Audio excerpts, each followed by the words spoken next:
everyone, welcome back to my channel. This is Heidi from My Reading Life, and I'm here today to film my May wrap-up at the end of June.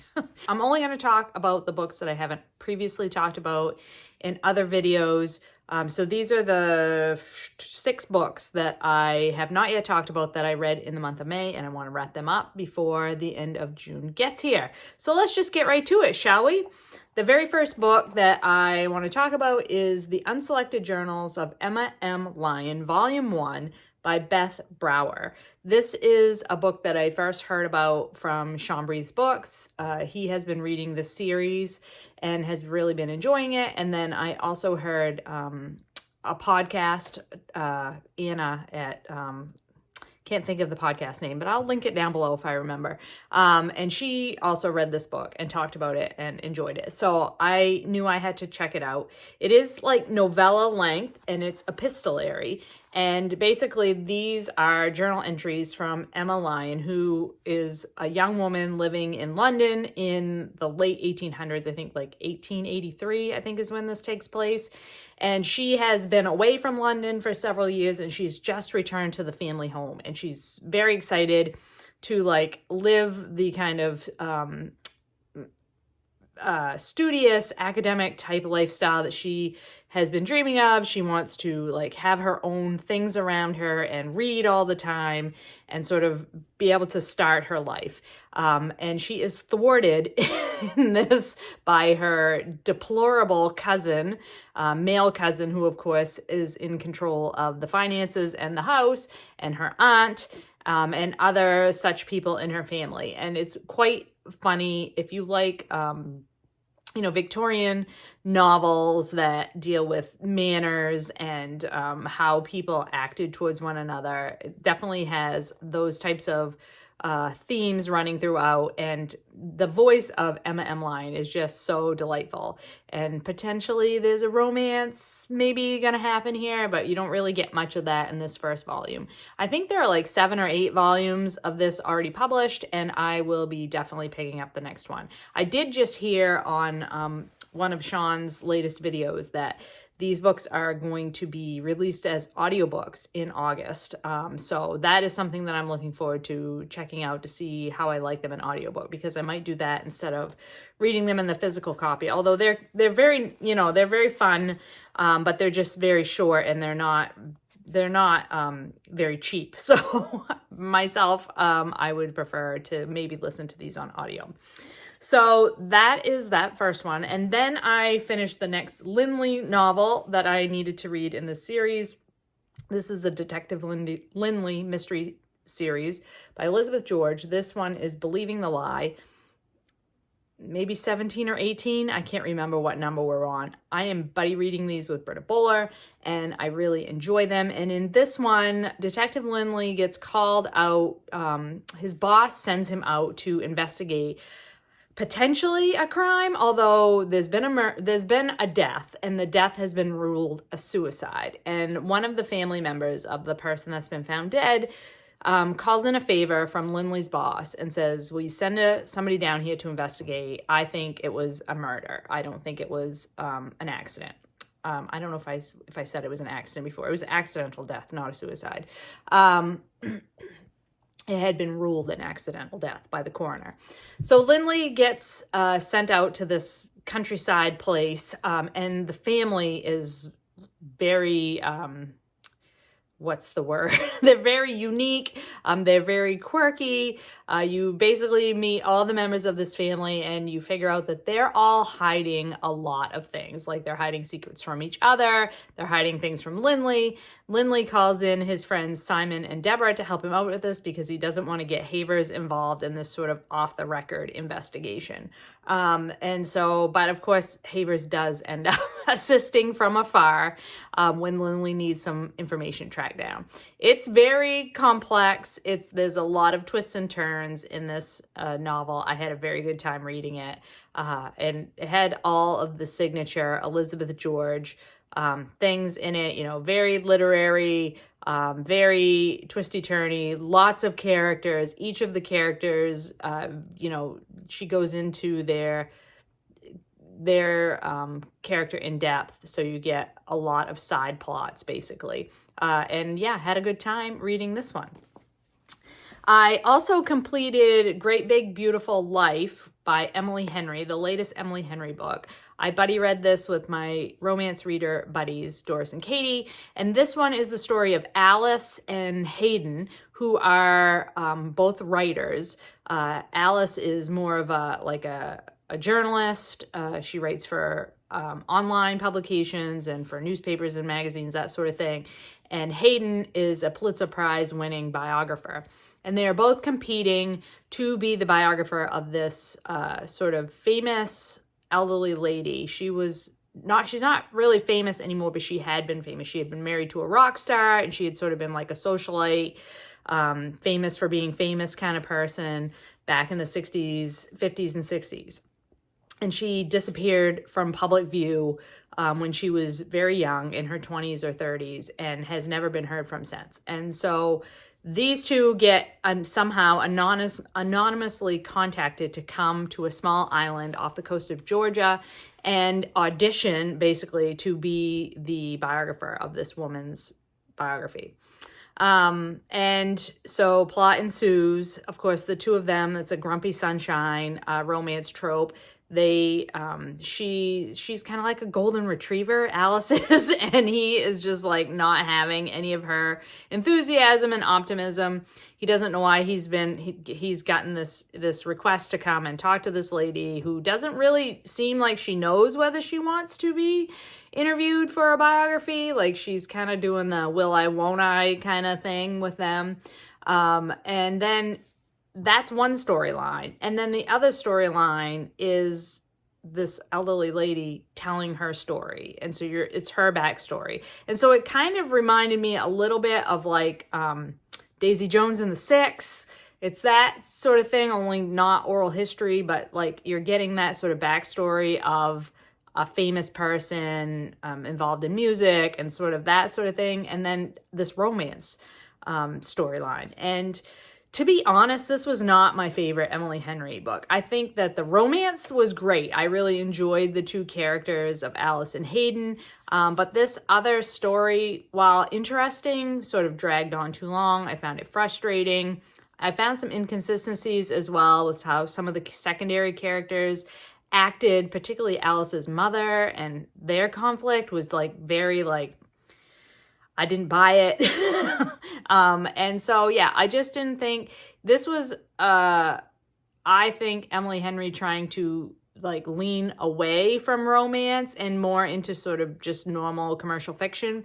And I just wish pick one or the other, either write commercial fiction or write romance. Like, this sort of mashup did not really work that well for me. So I had a good time. While I was listening to it, I listened to it on audiobook, and while I was listening to it, I enjoyed myself, but I don't think I will find it super memorable in the long run. Then at the end of the month, I sort of completed 3 books right in a row. Boom, boom, boom. And one of them was this novel, Some Tame Gazelle by Barbara Pym. Now, this, I believe, is my first Barbara Pym novel. Barbara Pym, who is very beloved amongst the book community. And so this is a story of 2 spinsters in a small English town in the early 20th century. Like, it's never really said, but probably like 1930s, 1940s. And it's all like this village that they live in. They're sort of narrating what's going on in this village. These 2 spinsters are in their 50s, and one really enjoys like taking care of the local curate, and everything sort of revolves around the church, and the church sort of everybody's lives are structured around the church and the church rituals and all that. And one of these spinsters like really gets into like mothering or flirting with, depending on how you look at it, these young members of the ministry. And the other one has sort of been in love with the, whatever he is. He's the archdeacon or like the head guy of the parish. Archdeacon. She's sort of been in love with the archdeacon since their younger days, and he chose to marry some other woman. And so they're funny, it's amusing, it's a slice of life in a small English town in early 20th century. I did not always understand the things that they were talking about, since I don't know a lot about like sort of these church rituals and church things. Like a lot of that stuff went sort of over my head. But I love a spinster novel, and I love, you know, these two ladies in their 50s being treated like they were elderly ladies when I myself am in my 50s was a little bit disconcerting. But I had a good time while reading this, and I will certainly try some other Barbara Pym in the future. I then finished the next book in the Dark Tower series by Stephen King. This is The Wind Through the Keyhole, which is, I think, considered like book 4.5 in that series, because this shorter for Stephen King book is one that he wrote after, like sort of as an afterthought, and like it inserts in the middle of the sort of journey of the gunslinger and his compatriots as they try to find the Dark Tower. And this is another story where the action of them being on the road and traveling to the Dark Tower stops, and the gunslinger tells a story from his past. And the story that he's telling is, you know, after certain events have happened, he gets sent on another quest, and this quest involves them trying to hunt down a shapeshifter. I mean, is the shapeshifter real or not? You'll find out, but that's what he gets sent to do, is track down the shapeshifter. In the midst of that adventure, he ends up, the gunslinger ends up taking care of a young boy. And so he's telling that young boy another story. So it's a story within a story within a story, kind of a conceit. If this was entertaining, Stephen King can always tell a story and hold my interest, but I wish that the Dark Tower series just didn't continually like take these side journeys. Like the main story of this group of people trying to get to the Dark Tower, we keep getting distracted from that by these side stories. And so that's a little bit frustrating, but, I had a good time while I was reading this. And I just don't think that this is one of my favorite, Stephen King books by any means. And then lastly, the last book that I have not yet talked about that I completed in the month of May, right at the very end of the month, on the last day, I finished this memoir, Where I Live Now, A Journey Through Love and Loss to Healing and Hope by Sharon Butala. I buddy read this with Sean Bree's books, and we had read Sharon Butala's previous memoir, The Perfection of the Morning, and enjoyed it. And then, so we wanted to read this one, and then we're going to read another one later on in the summer. We're in our Butala phase, I think is how we're going to put it. I love this. So Sharon Butala, in her first memoir that we read, talked about the fact that she had been a single mom in her 30s, academic, living in the city, when she falls in love with and marries a rancher from southwestern Saskatchewan.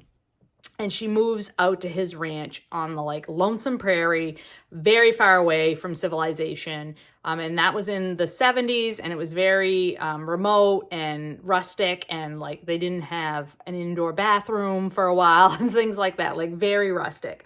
And she describes her process of like becoming accustomed to the ranch life and what it was like as a city person coming into that sort of environment, and her connection with the nature that she had encountered on the prairie, and what it was like falling in love with the prairie and making a connection with the prairie and becoming a writer while all of that was happening. And in this second book, the second memoir, is at the end of her marriage. Her husband of 30 some years, Peter, has passed away, and she cannot stay on the ranch by herself. And so she leaves and moves back to the city to be close to her son, and because there's just no way she as one woman can live and run the ranch. And this story really details what it's like to lose somebody that you love and have been with for, decades and decades, and to not only lose that person, but to lose the place where you live, to lose your home, because she couldn't live on the ranch anymore, and she had fallen in love with that place. It's just so well done. And Butala is not a sentimental writer in any way. She's very straightforward and like clear-eyed about herself and her situations. And I just love that. I love that about it. But she also like describes what it's like to be with somebody for a long time and to love that person, but to have like totally separate sort of internal lives from one another, and what that's like, and how when you lose that, you're sort of cast adrift for a while and trying to figure out like how to go on with your life and what matters to you and where is home now, because what was home was the person even more than the place.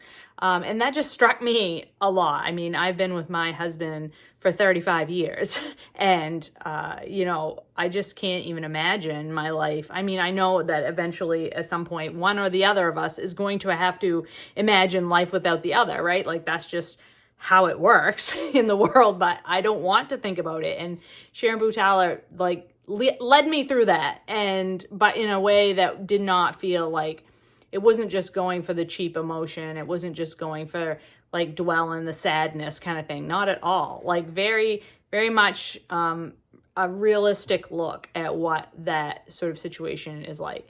And in amongst all of that is Sharon, again, talking about her connection with nature and how, it isn't just sort of pristine wilderness that you should be looking to connect with. Like nature is all around us. It's in the cities, it's in your suburban home, it's in the rural countryside. Like nature is all around you, and it behooves people to embrace that connection and to strengthen that connection, because it's so important to all of us, and it makes your life so much richer. And I really love that aspect of her writing as well. And so, yeah, I love this. I highly recommend both this one, Where I Live Now, and Perfection of the Morning. I like Where I Live Now a little bit better, I think. Really excited to read her next memoir, because I want to see if I can continue, like if this connection that I have with her writing is going to continue for me. So yeah, absolutely love this. I'm so glad that Sean introduced me to Sharon Butala. So those are the additional books that I read in May that I didn't talk about. Other books that I did previously talk about, I talked about in my Book Naturalist Book Club review video from last month. I talked about in my BookTube Prize ranking and review video. And then in my May vlog, I finished up Truman, my presidential biography. So I talked about that there. So if you're interested in any of those books, you can check out those previous videos. Otherwise, I hope you're all doing well and finding some great books to read. I will talk to you later.